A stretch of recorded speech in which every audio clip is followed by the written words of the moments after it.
Hai sob, selamat datang di channel Maka Media. Pada video kali ini kita akan membahas sebuah film pahlawan baru rintisan dari Marvel, yaitu Shang-Chi and the Legend of Ten Rings. Film ini menceritakan tentang seorang pria muda yang bekerja sebagai juru parkir sebuah hotel, yang masih tak menyadari takdir yang telah menunggu dirinya. Nama panggilannya adalah Shaun, dia adalah Shang-Chi. Karena ambisi sang ayah, dia dan adiknya harus kembali ke desa asal ibunya yang bernama Desa Talu, yaitu untuk menghentikan sang ayah yang akan membuka gerbang penjara sebuah makhluk mengerikan. Sebuah makhluk yang akan menghisap setiap jiwa makhluk lain yang masih hidup dan akan membuatnya semakin kuat dan tak terkalahkan. Apakah Shang-Chi bisa mengalahkan makhluk mengerikan ini? Jadi, gak usah lama-lama ya sob. Buat kalian yang belum subscribe, silahkan klik tombol merah yang ada di bawah dan aktifkan loncengnya biar kalian gak ketinggalan video seru lainnya. Langsung aja kita bahas.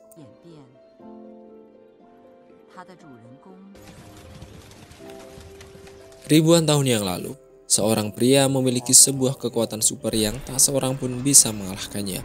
Kekuatan itu bersumber dari 10 gelang yang berada pada tangannya.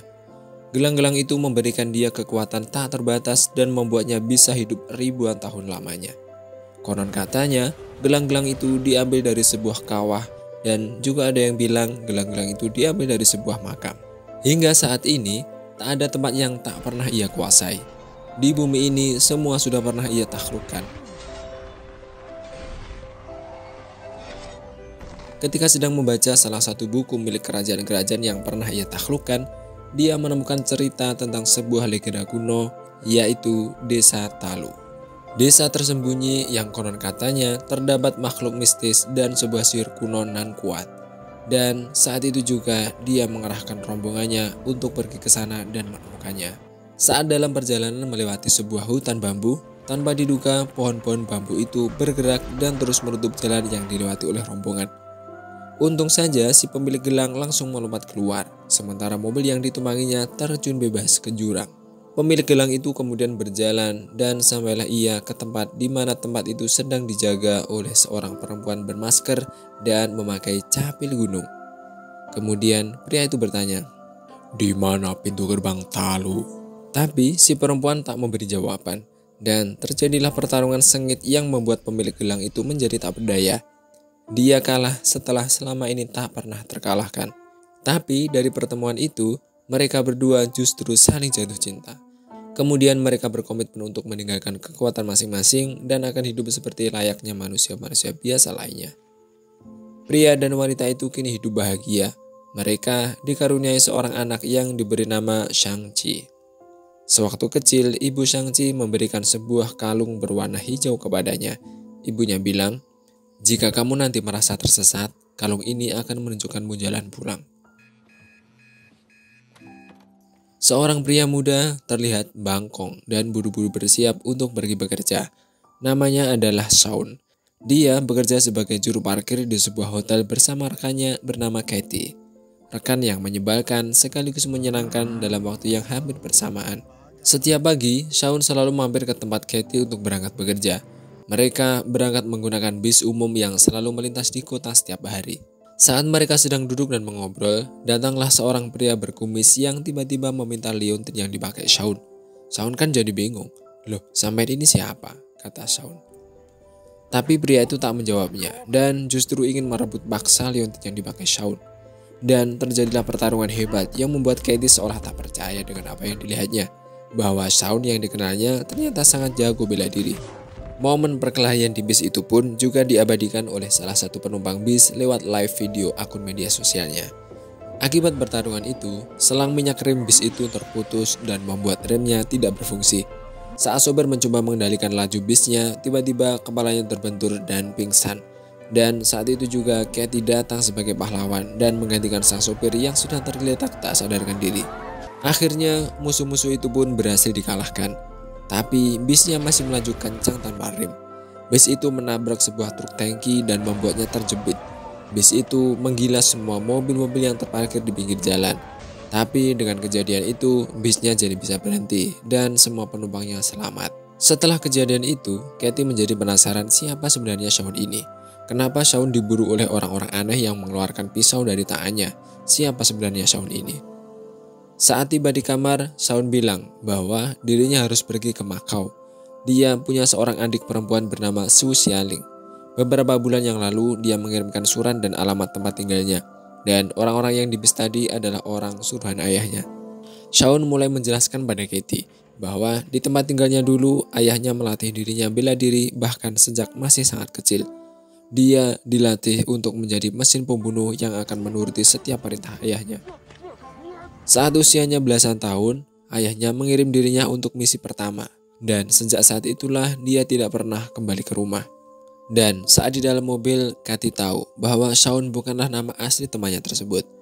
Nama aslinya adalah Shang-Chi. Setelah melalui perjalanan panjang dan menyenangkan, akhirnya mereka berdua sampai pada alamat yang mereka tuju, sebuah gedung tinggi yang masih belum selesai dibangun. Ketika Shang-Chi masuk dan menanyakan keberadaan Su Xialing, si adiknya itu, dia justru digiring masuk arena untuk melakukan pertarungan. Demi mendapatkan informasi tentang keberadaan adiknya, dia pun rela masuk ring pertarungan. Di dalam ring, dia baru menyadari bahwa ternyata musuhnya adalah adiknya sendiri. Si adik ini masih menyimpan rasa marahnya kepada sang kakak. Dulu saat meninggalkan rumah mereka, sang kakak berjanji akan pergi hanya 3 hari. Tapi kakaknya tak pernah kembali, bahkan bertahun-tahun dan meninggalkannya sendiri. Shang-Chi tak ingin bertarung dengan adiknya. Dia berusaha menjelaskan bahwa anak buah ayah mereka sedang mencarinya dan bisa jadi mereka sedang perjalanan kemari untuk mengambil leontin milik adiknya juga. Entah apapun tujuannya, itu pasti tidak baik. Dan akhirnya si adik pun mendengarkan. Di sebuah ruangan, Shang-Chi mulai bercerita bahwa dirinya kemari sebenarnya adalah karena surat yang adiknya kirim beberapa bulan yang lalu. Dia kesini untuk memastikan bahwa adiknya baik-baik saja. Tapi si adik justru membantahnya. Dia tak pernah mengirimkan surat pada sang kakak. Saat mereka masih mengobrol, tiba-tiba di luar terjadi kegaduhan. Ternyata anak buah sang ayah menggerebek tempat itu untuk menemukan leontin yang dipakai si adik. Dan surat itu sepertinya adalah jebakan Batman. Singkat cerita, terjadilah perkelahian antara anak buahnya ayah dan anaknya ayah. Katie yang berusaha lari dengan menyeberangi susunan bambu hampir saja terjatuh karena serangan musuh. Untung Su Xialing berada di sana. Dia berhasil menangkap Katie yang hampir terjun bebas dari gedung tinggi itu dan berhasil menyelamatkannya. Saat Shang-Chi akan melancarkan serangan terakhir, ayahnya datang dan berhasil menghentikan serangan Shang-Chi menggunakan kekuatan 10 cincinnya. Mereka bertiga pun diajak pulang dan kembali ke rumah. Saat makan malam, Katie sekali lagi mendengar cerita tentang keluarga Shaun. Dan malam itu dia juga tahu bahwa nama ayah Shaun dan Su Xialing adalah Master Han. Seseorang dengan 10 cincin di tangannya yang tak pernah lepas dari dirinya. Malam itu sang ayah menceritakan tentang apa rencananya mengajak mereka kembali. Beberapa waktu belakangan, sang ayah mendapat bisikan yang dia percaya adalah bisikan ibu mereka. Master Han percaya bahwa istrinya masih hidup dan dikurung di sebuah gunung di desa asalnya, Desa Talu. Dan itulah sebabnya kenapa Shang-Chi dan Su Xialing pulang ke rumah. Misi mereka adalah menerobos desa Talu dan menyelamatkan ibunya. Shang-Chi sebenarnya tidak percaya dengan cerita itu. Dia tidak percaya jika ibunya dikurung di desa Talu. Dia tidak percaya ibunya berbisik dan meminta pertolongan kepada ayahnya. Ibunya telah meninggal. Dia hanya percaya itu. Karena menentang ayah mereka, akhirnya mereka bertiga dikurung di sebuah ruangan. Di sana mereka bertemu dengan tahanan yang lebih lama berada di sana. Tahanan itu bersama dengan seekor binatang yang tak mempunyai wajah. Tanpa diduga, binatang itu mengenal siapa Shang-Chi. Hewan itu adalah hewan yang berasal dari Talu yang dibawa ayahnya dulu. Setelah menyusun rencana dadakan, mereka akhirnya berhasil kabur dari rumah itu dan pergi menuju desa Talu. Shang-Chi dan adiknya harus sampai lebih dulu ke desa itu. Karena jika ayahnya yang lebih dulu tiba, maka tamat sudah riwayat desa Talu. Untung saja hewan tanpa wajah yang mereka bawa bisa menunjukkan jalan ke desa Talu.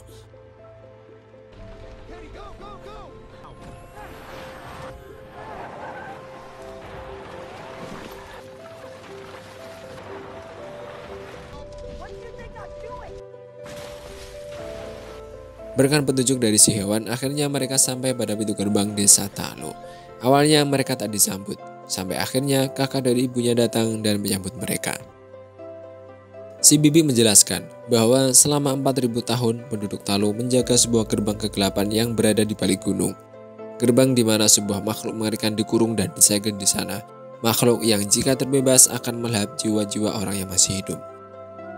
Bisikan yang ayahnya peroleh bukanlah bisikan ibunya, melainkan bisikan makhluk mistis penghuni kegelapan yang memanfaatkan kelemahan perasaan ayahnya. Dengan kekuatan 10 cincin milik ayahnya, dia sangat mudah untuk menghancurkan gerbang penyegel tempat makhluk mengerikan itu ada. Kemudian Shang-Chi dan Su Xialing dilatih bela diri dengan metode Talu, sebuah seni bela diri yang diwariskan dari sang pelindung agung desa Talu. Seni bela diri yang juga berhasil ibunya gunakan untuk mengalahkan ayahnya dulu saat pertama kali bertemu. Hari itu pun tiba, pasukan ayahnya berhasil menembus gerbang Talu. Semua orang bersiap untuk berperang, dan perkelahian itu pun tak terhindarkan. Shang-Chi melihat ayahnya menuju rumah utama, rumah di mana mendiang ibunya berada di sana. Dia mengikuti ayahnya ke sana dan terjadilah pertarungan antara ayah dan anak. Tapi Shang-Chi masih belum mampu mengimbangi kekuatan 10 cincin milik ayahnya. Dia akhirnya kalah dan terjatuh hampir ke dasar danau. Ayahnya yang terus dapat bisikan makhluk yang menyerupai istrinya, kini sedang menuju gerbang utama di mana makhluk mengerikan itu terkurung di dalamnya. Dengan beberapa pukulan saja, satu ekor makhluk purba berhasil terbang keluar dari gerbang itu. Makhluk itu adalah pasukan The Dweller in Darkness. Para pasukan itu akan mencari jiwa-jiwa manusia dan memberikannya pada pemimpinnya. Semakin banyak pasukan The Dweller in Darkness yang keluar, semakin cepat jiwa-jiwa manusia akan terkumpul dan kebangkitannya pun akan segera terwujud.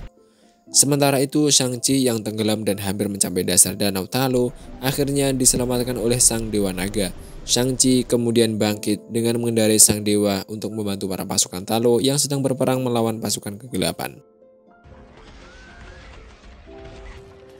Saat bertarung, bibi Shang-Chi bilang bahwa dia harus menghentikan ayahnya yang berusaha membuka gerbang kegelapan atau keadaan yang sangat mengerikan akan terjadi. Shang-Chi kemudian pergi menuju ke pintu gerbang kegelapan untuk menghentikan ayahnya, dan sekali lagi terjadilah pertarungan antara ayah dan anak. Saat bertarung, tiba-tiba 5 gelang milik sang ayah berpindah ke tangan Shang-Chi. Dari awalnya yang berwarna biru, di tangan Shang-Chi kini gelang-gelang itu berwarna oranye keemasan. Shang-Chi menggunakan jurus Talu yang sama yang digunakan ibunya dulu saat mengalahkan sang ayah. Saat ayahnya hampir terdesak, dia menembakkan 5 gelang terakhir kepada Shang-Chi. Dan apa yang terjadi? Ternyata gelang-gelang itu kini justru berpindah ke tangan Shang-Chi secara keseluruhan. Namun Shang-Chi tak lantas menggunakan ke-10 gelang itu. Dia justru membuangnya di depan ayahnya. Tiba-tiba musuh kegelapan berhasil membobol pintu gerbang itu. Dialah The Dweller in Darkness. Saat monster itu hendak memangsa Shang-Chi dan ayahnya, naluri ayahnya pun bangkit.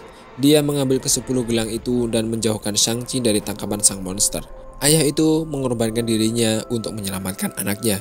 Ketika roh sang ayah hampir keluar, dia memberikan ke-10 gelang itu pada Shang-Chi. Dia berharap Shang-Chi bisa meneruskan perjuangannya. Monster itu kemudian pergi menuju desa. Dia akan menyerap semua roh manusia yang ada di desa untuk membangkitkan kekuatannya. Dibantu sang naga dan adiknya, Shang-Chi mengejar monster itu untuk menghentikannya sebelum sampai di desa. Tapi para pasukan monster itu terlalu banyak. Mereka berdatangan dengan membawa roh-roh manusia untuk sang pemimpin. Kekuatannya pun meningkat tajam. Sang naga pun tertangkap oleh The Dweller in Darkness. Shang-Chi masih tak bisa berbuat apa-apa karena dia juga harus menyelamatkan adiknya. Tanpa diduga, sebuah busur panah melesat mengenai tenggorokan sang monster dan membuatnya oleng dan terjatuh. Kesempatan itu digunakan oleh Shang-Chi dan sang naga untuk berbalik melawannya. Dengan kekuatan 10 cincin yang ada di tangannya, akhirnya Shang-Chi berhasil mengalahkan The Dweller in Darkness dan menghancurkannya. Dia berhasil menyelamatkan desa Talu.